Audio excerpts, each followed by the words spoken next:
Hello everyone, welcome to Synthesis IAS Academy, a place where blend of ideas take place. About me, I am Sandeep Bhushan Tumala and my credentials are I have 10 years of teaching experience for civil services and I take up issue based current affairs.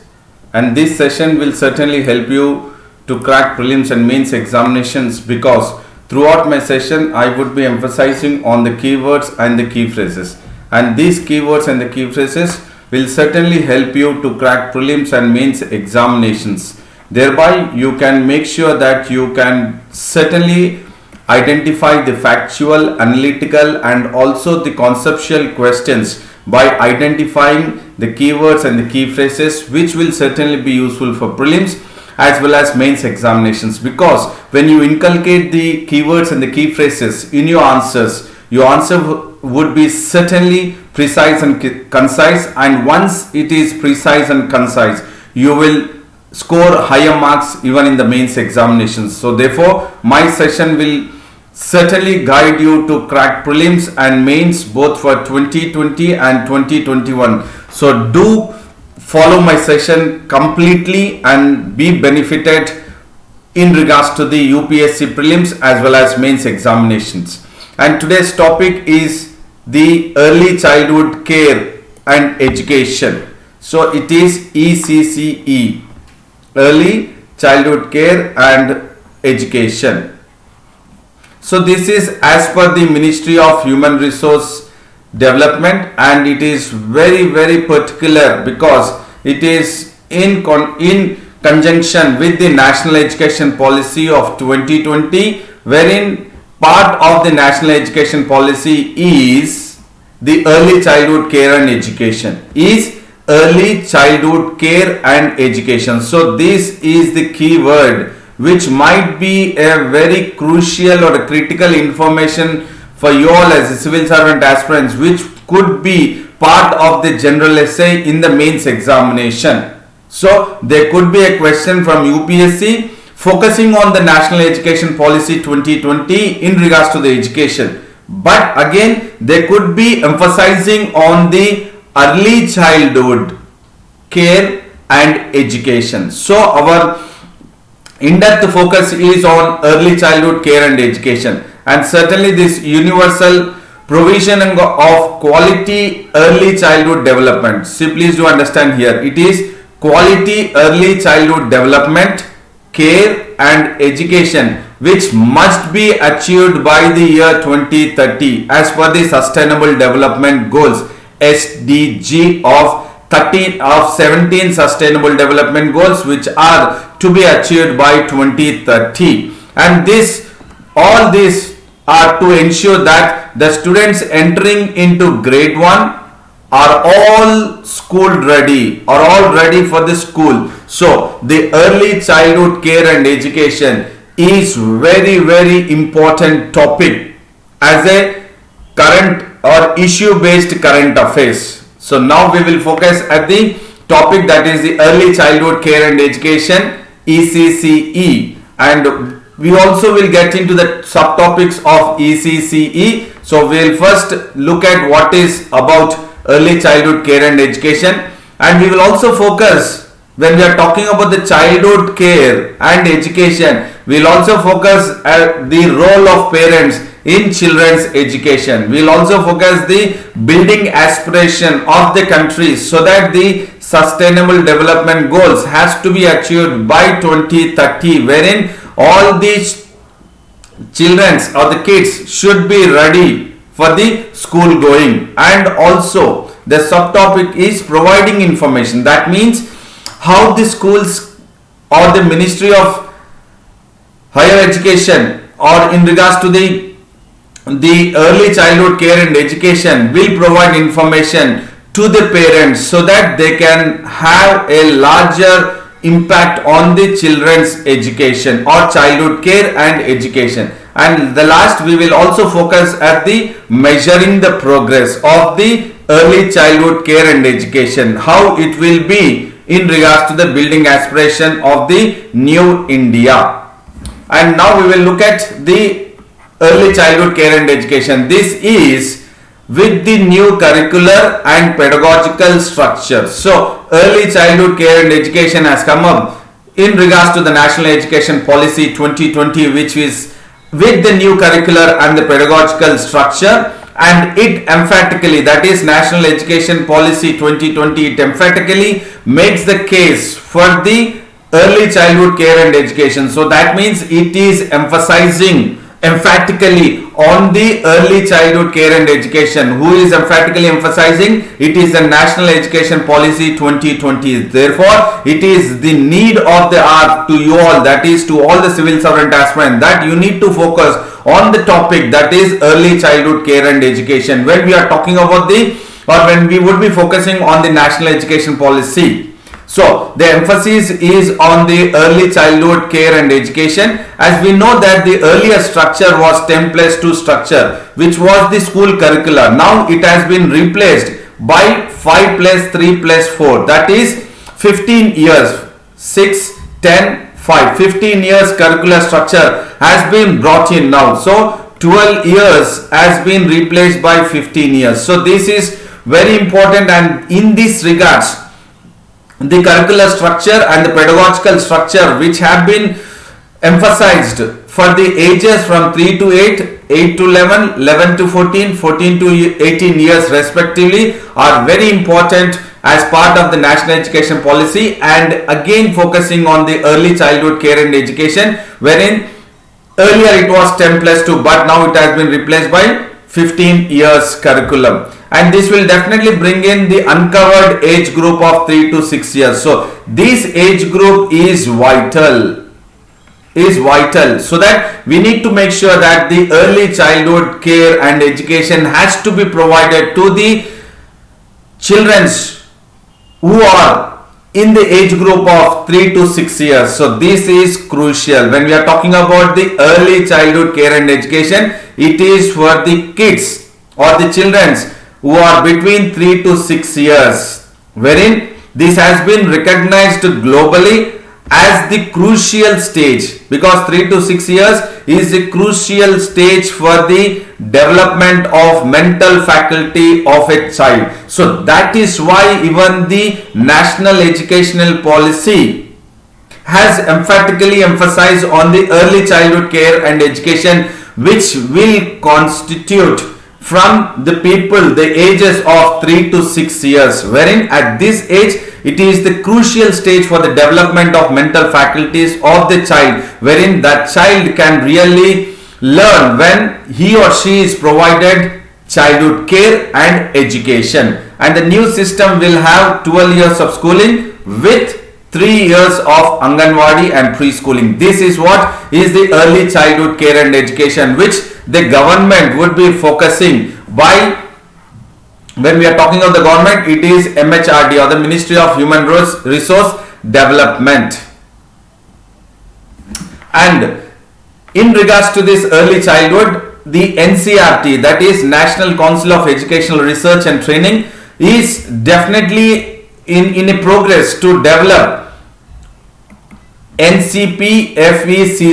What is this? It is National Curricular and Pedagogical Framework. National Curricular and Pedagogical Framework for Early Childhood Care and Education. So now when we are talking about human resource development, when we are talking about the crucial stage of 3 to 6 years of a child, so definitely now the NCRT has come into the action to develop the entire national curricular and pedagogical framework. For whom? For the early childhood care and education. So who has come up with the framework who has come up with the framework in regards to developing the national curricular and pedagogical framework for early childhood care and education? It is NCERT, that is National Council of Education Research and Training, which are for the children up to the age of 8. No doubt it is the crucial stage is 3 to 6 years, but the curriculum, pedagogical framework and national curricular will be developed by NCRT up to the age of 8 years. And this early childhood care and education, ECCE, will be delivered through an expanded and strengthened system of institutions. So definitely the government of India or the Ministry of Human Resource has come up with expanding the delivery of ECCE in a very strengthened system of institutions. Which are the strengthened system of institutions wherein ECCE will be significantly expanded throughout the country is through Anganwadis and through preschools. Please do understand, these are the keywords. So ECCE will be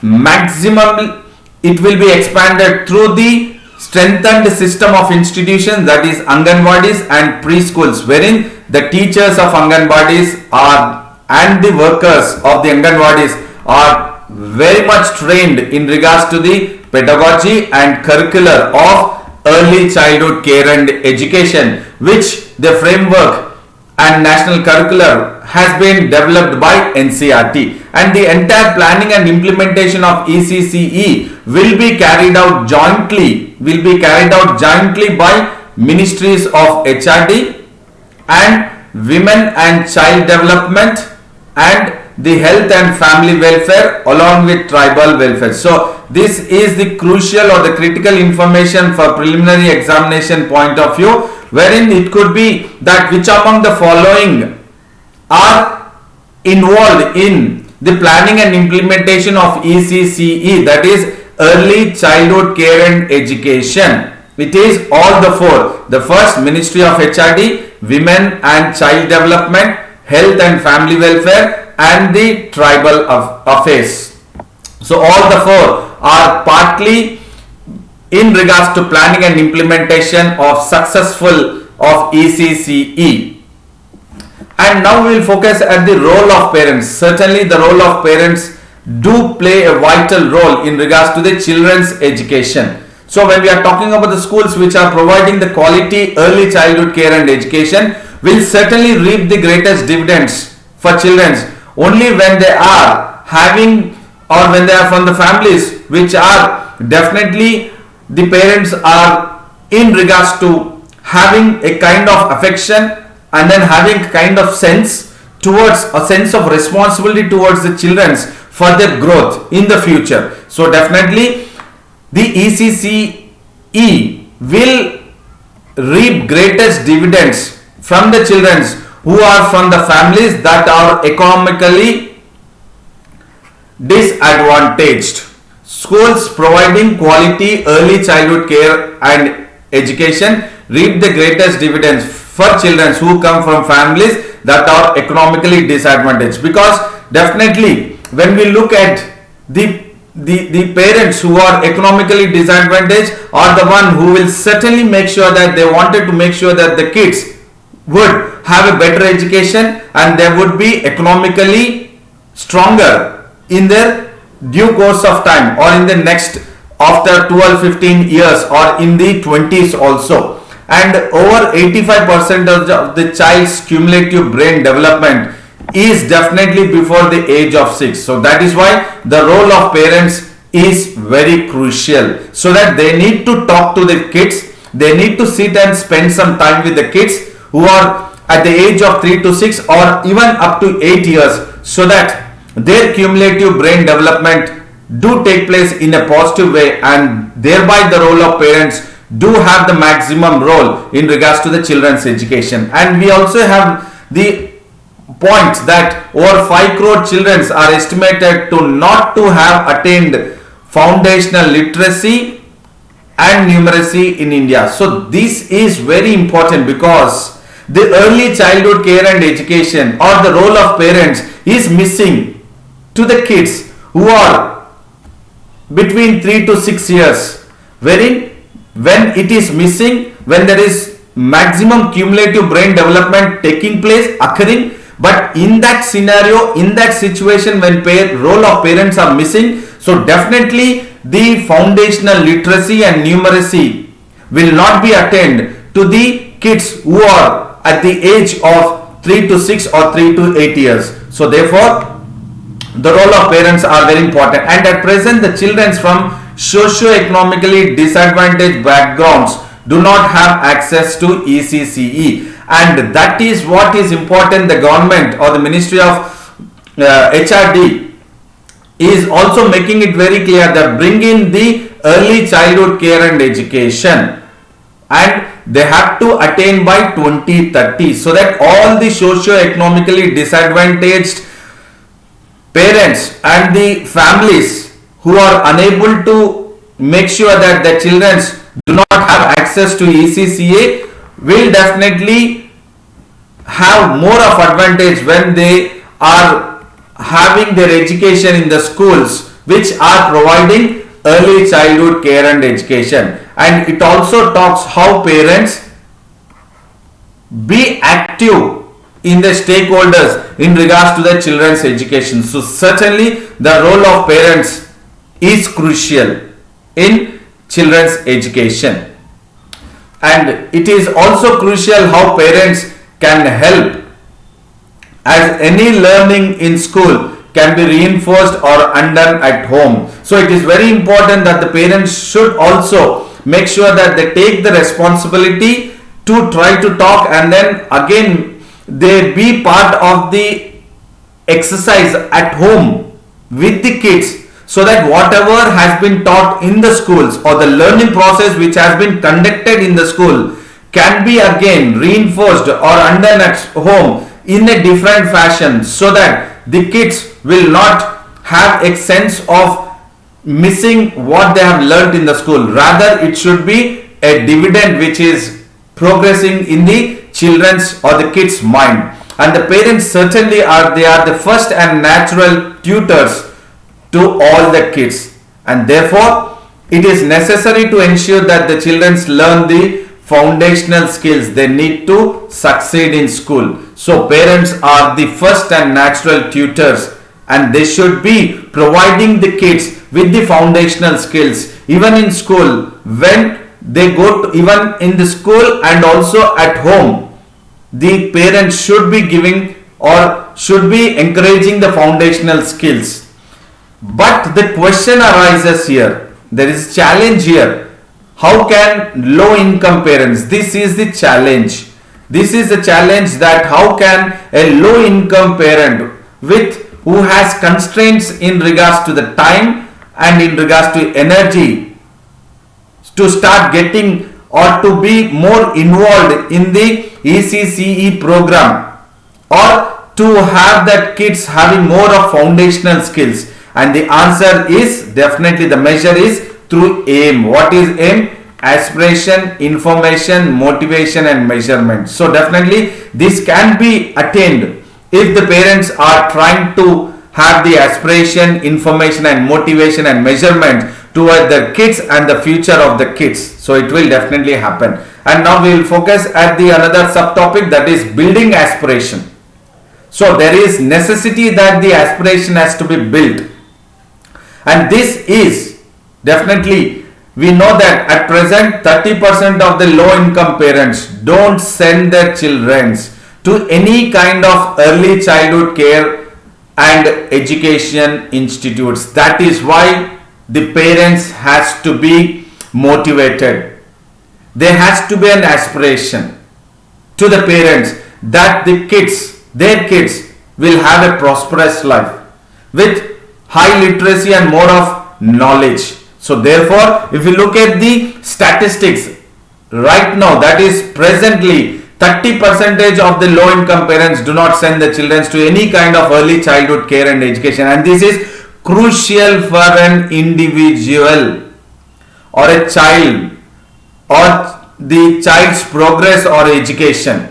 Instead, the low income parents opt to send their children to primary school too early, when they are still cognitively and emotionally unprepared for class 1 students. That is the core of understanding here. The low income parents do not send the kids to any kind of early childhood care and education institutions, but rather they directly send their kids to the class 1 standard, wherein they are unprepared. They are unprepared. What they are unprepared? The kid is unprepared in regards to their cognitively and emotionally.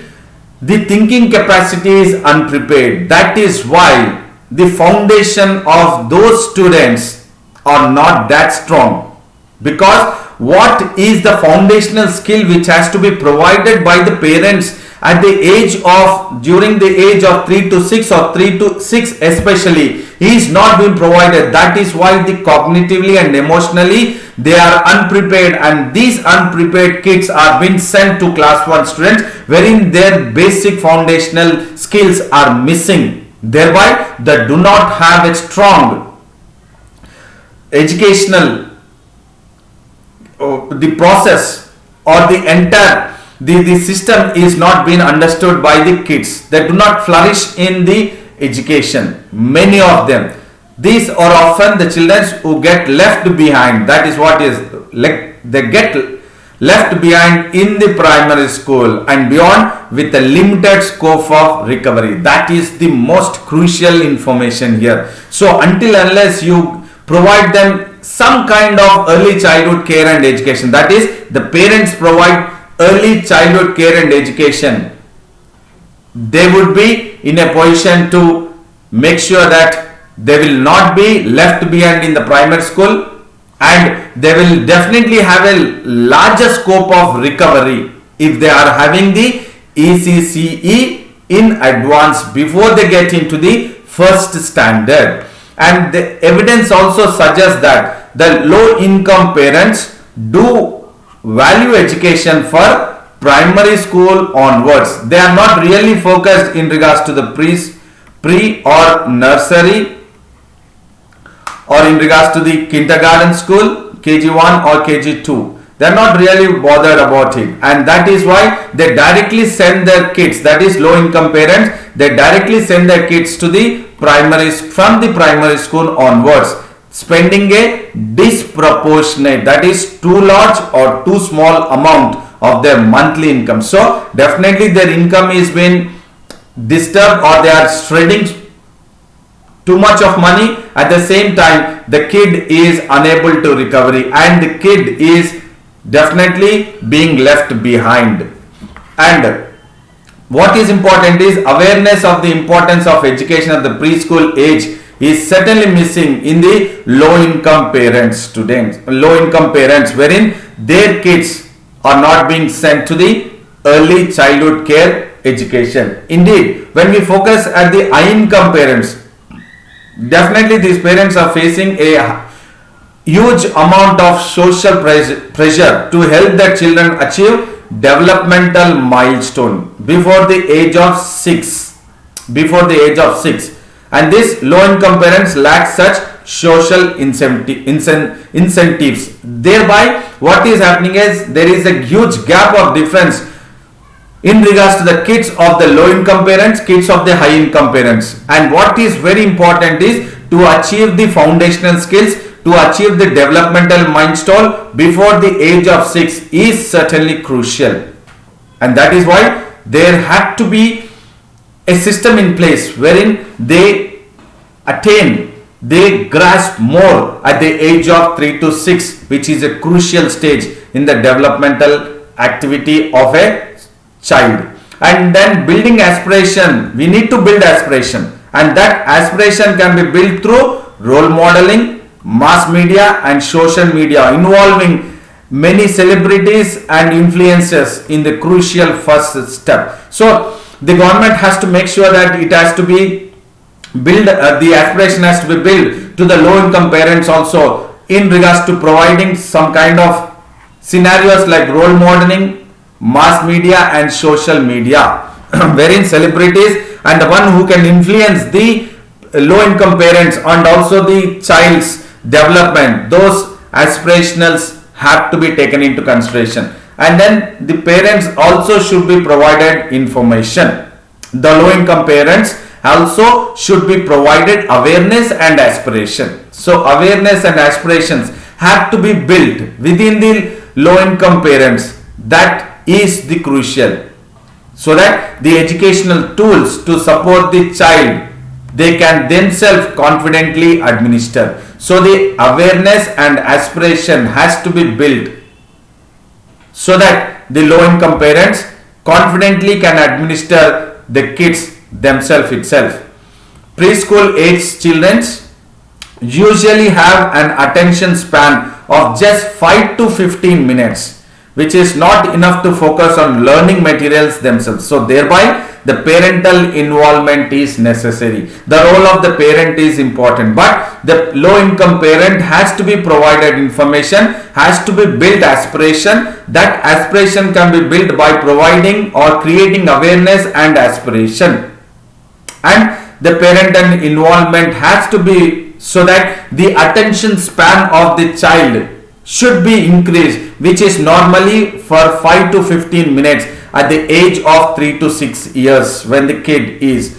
But we know that almost all parents are now equipped to understanding the foundational skills, what is required for the children's, that the children's learning at this age, and almost 70% of the mothers in India or even fathers are educated at least up to class 5, so that they can provide a parental involvement and they can increase the attention span of the children beyond 15 minutes.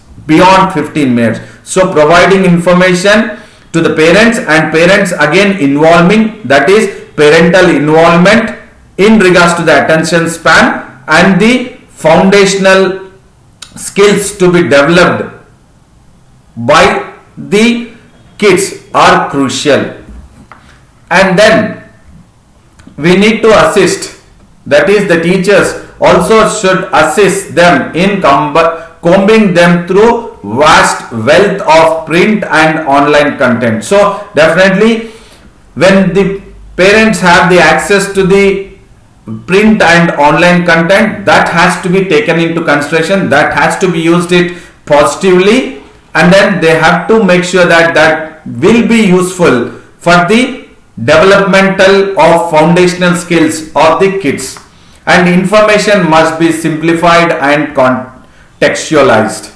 That means whatever the information is being provided to the parents, and further the parental involvement in regards to the children's foundational skills development, that information has to be a creation one, curation one, and dissemination of content that is in their local language, so that they can again try to impart to the kids through the parental involvement, and which has to be relevant to the context and relatively convenient to administer is essential, so that all this information which is provided to the parents has to be simplified and in a contextualized manner. And now we will focus at the measuring the progress, and this is the last essential piece of puzzle.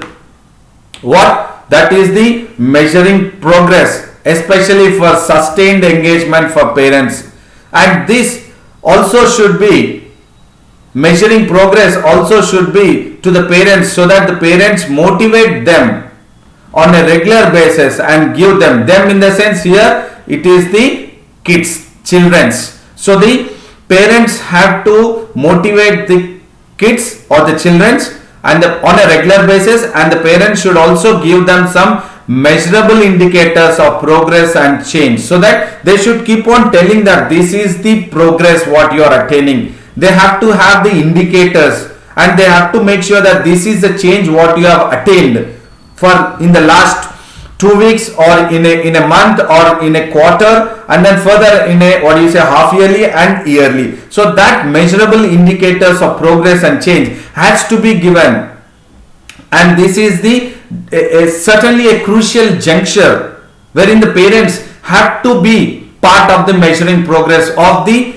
children's behavioral approach and in regards to the education also. And when we focus in regards to behavioral research on the nudges and the social incentives and the power of creating habits, these behavioral research on to the social incentives and power of creating habits, it demonstrates definitely a possible ways to provide continuous feedback and encouragement. So it is not only motivating them, it is not only providing them the measurable indicators of progress and change, but you need to go ahead with providing them continuous feedback, and that has to be positive feedback. Never try to show to the kids or make sure that you are providing a negative feedback to the kids, so that it will create a negative behavioral thinking capacity or the attitude of the children's. And then you need to keep on encouraging them, the kids. And the measurement also acts, the entire measurements, that is the indicators of progress and change, it will act as a powerful motivation mechanism. So the measuring progress by the parents is crucial for the kids foundational development. And the child's progress and growth can be measured in regards to rigorous assessments, that it can be through visual learning journeys also. So that is by going ahead with various application, or in regards to online, wherein it will not really have lot of pressure onto the child, but certainly it can be used. That is visual learning journeys that can be taken into consideration for the progress and growth. And what is very crucial is sharing the result, that is the teachers should share the results with the parents and the developing plans in partnership with them. So it is when we are talking about the child's growth, it is necessary that parents and the teachers are crucial. So thereby now you have a triangle. When you have a triangle here, so certainly it is, when we are talking about ECCE, early childhood care and education, certainly the child is at the apex, parents and teachers are at the base, which have to provide definitely a positive scenario, confidence, and then capabilities has to be brought in the entire early childhood care education. And here the teachers and parents have to be both coordinated, and then make sure that the early childhood care education would be a successful, and they should ensure that both of them, teacher and the parents, should ensure that no child is left behind in the early childhood care education, which is part of the National Policy Education 2020. So I hope this session was informative, knowledgeable one, which is very critical information in regards to the general essay of UPSC mains examination in regards to the education topic. So I would say a very big thank you to all, and the good luck to all. And then before you sign off, do like the video, share the video, and subscribe the video of Synthesis IAS Academy, wherein blend of ideas take place. And certainly I will come up with various current issue based topics which will be very crucial and informative for UPSC prelims as well as mains examination. Thank you very much.